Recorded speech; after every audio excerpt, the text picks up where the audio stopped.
The quiet beeping of sensors filled the bridge of the UES Determination. Captain James Miller sat in his command chair, watching the endless sea of stars through the main viewport. His ship, the pride of Earth's fleet, cut through the darkness of deep space like a sword through silk. The Determination wasn't the biggest ship humans had built, but it was certainly the most advanced. "Captain," called out Mark from his sensor station, his voice breaking the peaceful silence. "I'm picking up some strange readings at the edge of our scanner range." Miller leaned forward in his chair. After 3 months of routine exploration, anything unusual was worth his full attention. "What kind of readings?" "Energy signatures, sir. Lots of them." Mark's fingers danced across his control panel. They're appearing out of nowhere." "Wait." His eyes widened. "Sir, we're detecting multiple ships dropping out of faster-than-light travel." The main screen lit up with hundreds of red dots, each representing a vessel emerging from FTL. Miller felt his heart skip a beat as the numbers kept climbing. 100, 200, 500, finally stopping at 1,000 ships. "Battle stations," Miller ordered, keeping his voice steady despite the gravity of the situation. Red alert klaxons blared throughout the ship as crew members rushed to their posts. The Determination's shields hummed to life, and weapon systems warmed up. Tom Roberts, the ship's engineer, reported from his station. "All systems are combat ready, Captain." "But sir," he hesitated, "if those are warships, we're heavily outnumbered." "Let's not jump to conclusions," Miller replied. "Open a communication channel." Kate Wilson, the science officer, worked at her station. "Channel open, broadcasting on all standard frequencies." Miller stood up, straightening his uniform. "This is Captain James Miller of the United Earth Ship Determination. We come in peace and wish to establish diplomatic relations." The response came quickly, but not in the way they hoped. A massive hologram appeared on the bridge, showing a tall, imposing figure.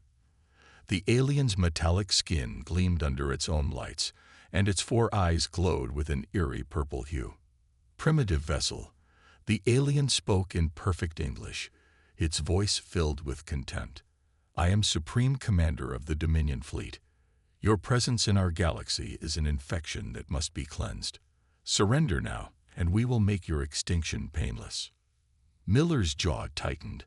"We have no hostile intentions. Earth is willing to." "Silence." The Supreme Commander cut him off. "Your species' time in this galaxy is over. You have 1 hour to power down your systems and prepare for boarding. Any resistance will result in your immediate destruction." The hologram vanished, leaving the bridge crew in stunned silence. "Options?" Miller asked, looking at his senior staff. Kate spoke first, her fingers already analyzing the sensor data. "Their technology is far advanced, but something's odd about their communication patterns. All their ships seem to be talking to each other constantly, way more than necessary for normal fleet operations. Their weapons are powered up," Mark reported from his station. "Energy readings are off the charts. Each of their ships could probably match us in firepower." Miller walked to the main viewport, watching as the alien fleet spread out in a massive sphere around his ship. 1,000 warships against 1. The odds were impossible. But as he studied the enemy formation, he noticed something interesting. Their movements were precise, almost mechanical. Too perfect. "Kate," he turned to his science officer.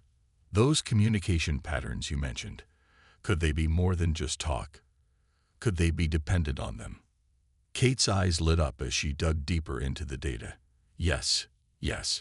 Captain, I don't think these ships operate independently. They're networked together, all taking orders from the flagship. It's like a hive mind, but artificial." A small smile crossed Miller's face. Sometimes the biggest weakness could hide in what an enemy considered their greatest strength.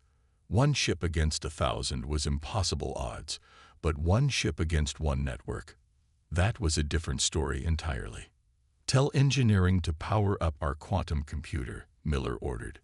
"We've got less than an hour to figure out how to turn their numbers against them." The crew felt a spark of hope.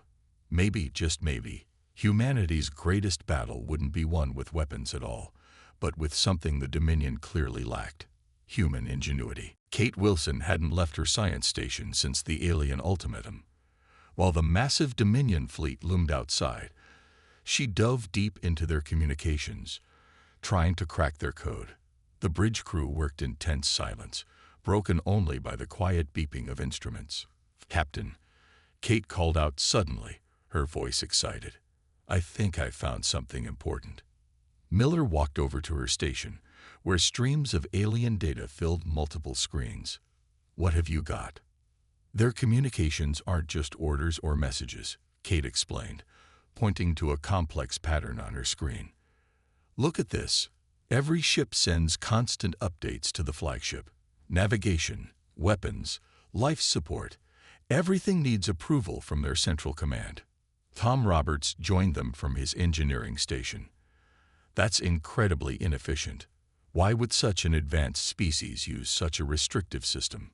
"Control," Miller said, understanding dawning on his face. "They don't trust their own ships to act independently." Kate nodded eagerly. "Exactly. And there's more." She pulled up a new diagram. "Their entire fleet operates on a single network. It's advanced, but it's also rigid. They'd probably never expected anyone to hack it because they're so sure of their superiority." The ship's AI, Adam, spoke through the bridge speakers. "I have analyzed the Dominion's transmission patterns. Their network architecture is complex but predictable. They rely heavily on quantum encryption, but their codes follow strict patterns." Mark looked up from his sensor readings. "Captain, the enemy ships are moving again. They're tightening their formation around us." Through the viewport, Miller watched as the massive alien vessels shifted position with mechanical precision. Each ship moved in perfect coordination with the others, like dancers in a deadly ballet. "Show me their command structure," Miller ordered. Adam displayed a holographic diagram in the center of the bridge. It showed the Dominion fleet arranged in precise layers, with all lines of communication flowing through the flagship at the center. "It's like a pyramid," Tom observed. "Everything flows up to the top, then back down. No ship makes any decisions on its own." Kate's fingers flew across her console. "The Dominion doesn't just prefer control, they depend on it. These ships literally can't function without constant input from their network. It's built into their core programming." "Which means," Miller said slowly, "if we can disrupt that network, the entire fleet would be paralyzed." Kate finished. "But sir, their cyber defenses are incredibly strong. Even with Adam's help, a direct attack would be detected and blocked instantly." Tom scratched his chin thoughtfully. "Maybe we don't need to break their encryption. What if we could feed false data into their network instead?" Adam's blue holographic avatar appeared. "Engineer Roberts may be correct. The Dominion's network expects absolute obedience. It has minimal protection against data that appears to come from a trusted source." Miller began to pace the bridge, his mind racing. "So if we could trick their network into accepting our signals as legitimate commands, we could turn their own control system against them," Kate said excitedly. "But we'd need to get close to their flagship. Our transmitters aren't strong enough to penetrate their network from this distance." The bridge fell silent as they all realized what that meant. Getting close to the Dominion flagship meant passing through their entire fleet. "How close would we need to get?" Miller asked. Tom consulted his readings. "Based on their shield configurations, no more than 10 kilometers. It's practically suicide." "Sir." Miller looked around at his crew. In their eyes, he saw not fear, but determination. They were Earth's finest, facing impossible odds, but they had found a chance, however small. "Start working on the fake signals," he ordered. "Tom, Kate, work with Adam. I want a complete plan in 15 minutes. If we're going to die today, we'll do it trying something they'll never expect." As his crew jumped into action, Miller watched the alien fleet through the viewport. The Dominion thought their perfect order was strength, but they were about to learn that humanity's greatest advantage was their ability to create chaos. Tom Roberts spread the technical diagrams across the bridge's main display. 30 minutes remained until the Dominion's deadline, and every second counted. Captain Miller and the senior crew gathered around as Tom explained their best chance for survival. "Here's what we know," Tom began, pointing to a glowing diagram. "The Dominion's network has one major flaw. It trusts any signal that has the right authentication codes. They never planned for someone to steal those codes." Kate jumped in, highlighting a series of numbers on her screen.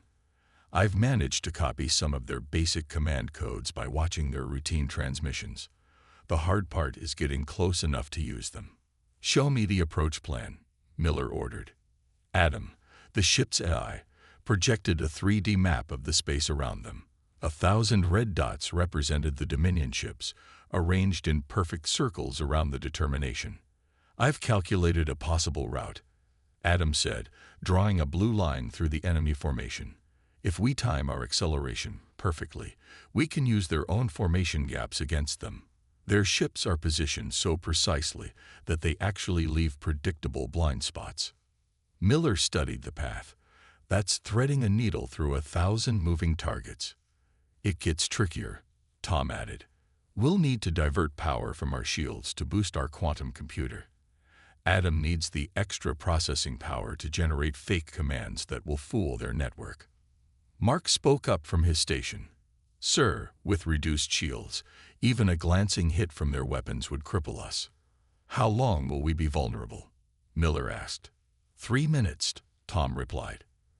"That's how long it will take from the start of our run until we're in position to hack their network. We'll be running silent, with minimal shields and all power diverted to engines and the quantum computer." Kate pulled up another display. "Once we're in position, we'll have exactly 20 seconds to upload our virus into their network. After that, they'll detect the intrusion and lock us out." 20 seconds, Miller repeated softly, "to save Earth." Tom nodded grimly. "The virus will make their network send emergency shutdown commands to every ship in the fleet." "But sir," he hesitated, "if this doesn't work, we'll be right next to their flagship with no shields and drained weapons." The bridge fell silent. Everyone understood what that meant. They would have no second chance. Adam's hologram flickered. "Captain, I've refined the calculations. Our success probability is approximately 12.4%. Better odds than zero," Miller said with a slight smile. He turned to his crew. "Let's go over it one more time. Every step has to be perfect." They spent the next 10 minutes reviewing each crew member's role. Tom would manage power distribution, diverting every spare watt to the engines and quantum computer. Kate would monitor the alien network, ready to upload their virus the instant they got in range. Mark would guide them through the fleet using sensor data to spot gaps in their formation. "What about their flagship's personal defense screen?" Miller asked. "Already solved," Adam replied. "Their own ships regularly pass through it to receive physical data transfers. Their network will read us as one of their support vessels during our final approach." Miller looked at the countdown timer. 15 minutes remained until the Dominion's deadline. "One last thing," he said, addressing his crew. "If this works, we'll disable 1,000 ships. Many of those ships will have crews that need help. We're not just fighting to survive. We're fighting to show the Dominion what humanity really stands for." Tom gave a determined nod. "Better to save them than destroy them. That'll really confuse them." "Stations everyone," Miller ordered. "Begin power diversion sequence. Load the virus into launching buffers. Plot our attack course." He sat in his command chair, watching his crew move with purpose and confidence. The massive Dominion fleet still surrounded them, their ships glinting in the starlight like teeth in the darkness. But now, instead of looking like an impossible wall of death, they looked like what they truly were: a complex machine with one critical weakness, waiting to be exploited by human ingenuity. Miller took a deep breath. "All hands, prepare for combat maneuvers. We're about to show the Dominion why they should have studied Earth's history before picking a fight with humans. The final minutes before the Dominion's deadline ticked away in silence. On the bridge of the UES Determination, each crew member ran through their preparations one last time. Captain Miller watched his tactical display as the enemy ships adjusted their positions, still unaware of what was coming. 5 minutes until their deadline, Mark announced from his station. Miller nodded. Status report, all stations. Engineering ready, Tom reported. Power systems are primed for emergency redistribution.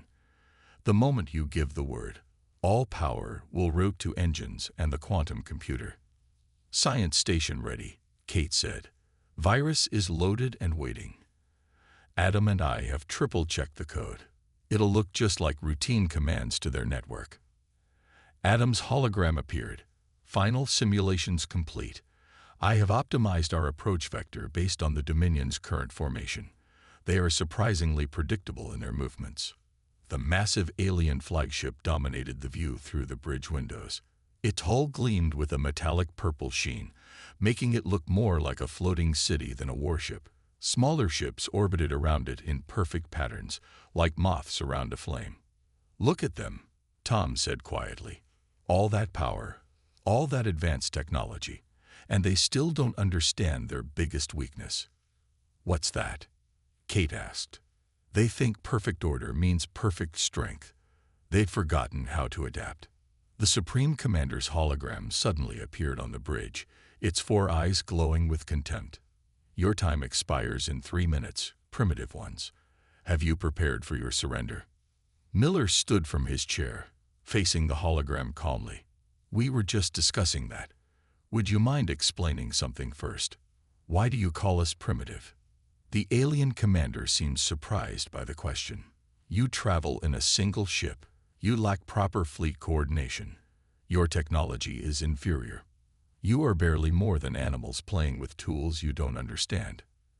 Interesting perspective, Miller replied, buying time as his crew made their final preparations. And your fleet, 1,000 ships moving in perfect harmony. That's your idea of advancement. Our unity is our strength, the commander declared proudly. Every ship, every crew member, all guided by one perfect will. There is no disorder, no chaos, no unpredictability. Miller smiled slightly. Thank you. That's exactly what we needed to hear. The commander's hologram flickered in confusion. What do you mean? You'll find out soon enough. Miller made a cutting motion across his throat, and Kate terminated the transmission. 1 minute to deadline, Mark announced. Miller took his seat. All hands. This is the captain. In the next few minutes, we're either going to make history or become history. Either way, Earth will know we faced impossible odds and didn't blink. Stand ready. The crew tensed as the final seconds ticked down. Through the viewport, they could see the Dominion ships tightening their formation, preparing to close in. 30 seconds, Mark called out. Tom's fingers hovered over his controls. Power systems standing by. 20 seconds. Kate pulled up her virus launch screens. Upload sequence ready. 10 seconds. Adam's voice was calm. Course plotted. Probability of success now 13.2% due to slight changes in enemy formation. 5 seconds. Miller gripped his chair's armrests. On my mark. The Supreme Commander's voice boomed through their speakers. Your time is up. Prepare to be boarded. Now, Miller shouted. The Determination's engines roared to life. Power rushed from shields and weapons into the drive system. The ship leaped forward like an arrow released from a bow. Enemy fleet responding. Mark called out. They're moving to intercept. The first gap in the enemy formation approached at terrifying speed. They would either slip through cleanly or crash into a Dominion warship at full speed. Miller watched as thousands of years of human naval tradition, from ancient seas to deep space, came down to this moment. Steady as she goes, he said calmly. Let's show them what one human ship can do. The Determination plunged into the heart of the enemy fleet, beginning the most daring naval maneuver in human history. The UES Determination shot through space like a bullet, diving between the first row of Dominion warships. Alarms blared across the bridge as enemy vessels loomed impossibly close on all screens. First gap cleared. Mark shouted from his station. 3 more formations to go. Captain Miller gripped his chair as the ship swerved hard to port, avoiding a Dominion cruiser by mere meters. Without their shields at full power, even a light scrape against an enemy ship would tear them apart. Enemy vessels are responding slowly, Kate reported, her eyes fixed on her displays. Their command network is trying to coordinate all 1,000 ships at once. It's creating delays in their reactions. Tom's voice was tense as he managed the power systems. We got 2 minutes of emergency power left. After that, the engines will burn out. Second formation approaching, Adam announced calmly, adjusting course to account for enemy movement patterns. The viewport showed a wall of alien ships ahead, their purple hulls blocking out the stars. At the last second, a gap appeared as 2 ships tried to coordinate their movements through the network. The Determination twisted sideways and shot through the opening. They're predicting our course, Mark warned. Third formation is closing ranks. Miller leaned forward. Adam, give me options. Calculating. The AI responded. Standard approaches all blocked, suggesting unconventional maneuver. Warning. Significant risk to hull integrity. Do it. The Determination suddenly flipped end over end, its engines now pointing forward. The backward momentum carried them through space while the engines fired in reverse, changing their trajectory in a way the Dominion's rigid tactical computers couldn't predict. Hull stress at maximum. Tom shouted over the groaning of the ship's structure. We can't take much more of this. They slipped through the third formation as confused Dominion ships fired too late, their shots hitting empty space where they thought the human vessel would be. 1 minute to power failure, Tom reported. We're starting to lose non-essential systems. The massive Dominion flagship filled their view now, its shield barrier glowing like a purple sunset. Around them, the 1,000-ship fleet was still trying to reorganize, their perfect formation shattered by the Determination's unexpected maneuvers. Their network is in confusion, Kate called out. They've never seen anything like this. Multiple ships are requesting new orders, overloading their command systems. Range to flagship, 20 kilometers, Mark announced. We're almost in position. The Supreme Commander's voice boomed through their speakers, showing the first signs of worry. What are you doing? This is impossible. No single ship can move like this. 15 kilometers. Mark continued counting down. Enemy flagship is powering up main weapons. Miller's voice remained steady. Hold course. Wait for my mark. 10 kilometers. We're within range. Now, Kate. Upload the virus. Kate's fingers flew across her console. Uploading. They haven't detected us yet. 20 seconds until completion. The flagship's massive guns began to glow. On all sides, Dominion ships were finally organizing a response, turning to fire on the lone human vessel. 15 seconds. Kate called out. They're starting to detect the intrusion. Hull temperature critical. Tom warned. Power systems failing. 10 seconds. The flagship launched its first shot, a massive beam of energy that the Determination barely dodged, their engines screaming in protest. 5 seconds. Multiple enemy ships locked on. Mark shouted. We're surrounded. 3, 2, 1. Loop load complete. For a moment, nothing happened.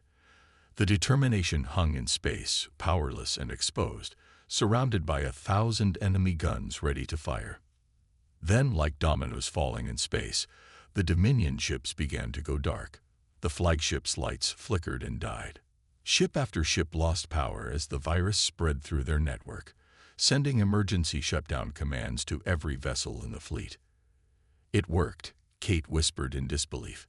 It actually worked. Through the viewport, they watched as the mighty Dominion fleet drifted helplessly, their perfect formation dissolving into chaos. The flagship floated dead in space, its former glory reduced to a powerless hulk.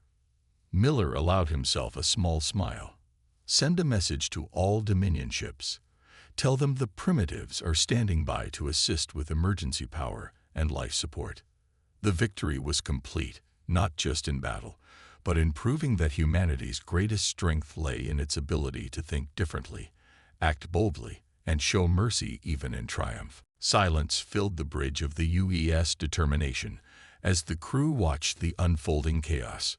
1,000 Dominion warships, once moving in perfect harmony, now drifted aimlessly through space. Emergency lights flickered across their hulls, and distress signals filled every communication channel. "Status report," Miller ordered, breaking the stunned silence. "The virus worked better than expected," Kate reported from her station. "Their entire command network is down. Each ship's computer thinks it received a priority shutdown order from their supreme commander." Tom checked his readings. "We're not in great shape either, Captain. The power surge burned out half our systems. We've got basic life support, limited engines, and emergency power only." "What about the Dominion crews?" Miller asked. Mark studied his sensor data. "Life support systems are failing on multiple ships. Their crews," he paused, "they don't know what to do without the network telling them. They're just sitting there, waiting for orders that won't come." Miller stood from his chair. "Open a channel to all Dominion vessels." "Channel open," Kate confirmed. "This is Captain Miller of the UES Determination. Your fleet is disabled, but we stand ready to help. Any ship with failing life support, send us your status. We'll coordinate rescue operations." At first, there was only static. Then, one by one, confused and desperate messages began pouring in. "They're responding," Kate said, surprised. "But sir, there's something odd. Most of these crews, they've never operated their ships manually. They don't even know how to restore basic power without network guidance." Through the viewport, they could see escape pods launching from some of the nearest ships. The pods moved erratically, their operators clearly unpracticed in manual control. "Adam," Miller called out, "can you help guide those escape pods? Keep them from colliding with each other." "Already doing so, Captain," the AI responded. "I'm using our remaining power to create a gravity wake. It will help guide the pods to safe distances." A new transmission cut through the chaos. It was from the Dominion flagship, but instead of the Supreme Commander, a younger officer appeared on screen. "This is First Officer Crane," the alien said, its voice shaking slightly. "Our commander. He couldn't handle the network's failure. He's locked himself in his quarters. We need help. Our crew doesn't know how to restore power manually." Miller nodded to Tom. "Send them emergency restart procedures. Keep it simple." As Tom transmitted the instructions, more messages flooded in from other ships. Some were angry, some confused, but most were simply desperate for help. "Sir," Mark called out, "I'm detecting multiple power core breaches starting in the disabled ships. Without their network to manage power distribution, some cores are becoming unstable. Prioritize those ships," Miller ordered. "Kate, start organizing response teams. Any Dominion crew that gets their power back, direct them to help others." The next hours were a blur of activity. The Determination's crew worked tirelessly, guiding Dominion ships through manual restart procedures, coordinating rescue operations, and preventing potential disasters. Slowly, ship by ship, emergency power was restored. What amazed the human crew most was watching the Dominion crews learn. Once they got over their initial panic, many showed remarkable adaptability. They began working together, not because a network told them to, but because they chose to. "Captain," Kate called out, several hours into the rescue operation. "You should see this." She pulled up an image on the main screen. It showed Dominion crews using their own escape pods to ferry emergency supplies between ships, helping each other without waiting for orders. "They're learning independence," Miller observed. "Maybe this defeat will teach them more than 1,000 victories could have." Tom looked up from his station. "Sir, we're receiving a new message from the flagship. The Supreme Commander wants to speak with you." Miller straightened his uniform. "Put him through." The Supreme Commander appeared on screen, but the arrogance was gone from his four eyes. For the first time, he looked at the human captain not with contempt, but with something approaching respect. "Perhaps," the alien leader said quietly, "we have something to learn from you primitives after all." 3 days after the battle, the UES Determination hovered in space alongside the Dominion flagship. The once hostile fleet had transformed into a scattered collection of ships, learning to operate independently for the first time. Captain Miller stood on his bridge, watching repair crews move between vessels. "Final status report," he ordered. Kate looked up from her station. "All Dominion ships have restored basic power. Their crews are learning fast. Some have even started modifying their systems to work without the central network. Emergency repairs are holding." Tom added, "We've taught them enough about manual operations that they can handle the journey home. Though I don't think they'll be doing any perfect formations for a while." Mark chuckled from his sensor station. "Hard to maintain perfect order when you're actually thinking for yourself." The main screen lit up with an incoming transmission. The Supreme Commander appeared, but he looked different now. The rigid posture was gone, replaced by something more human. "Captain Miller," the alien leader said, "my fleet is ready to depart. But before we go, I must understand something. When you had us defeated, helpless, you chose to help us. Why?"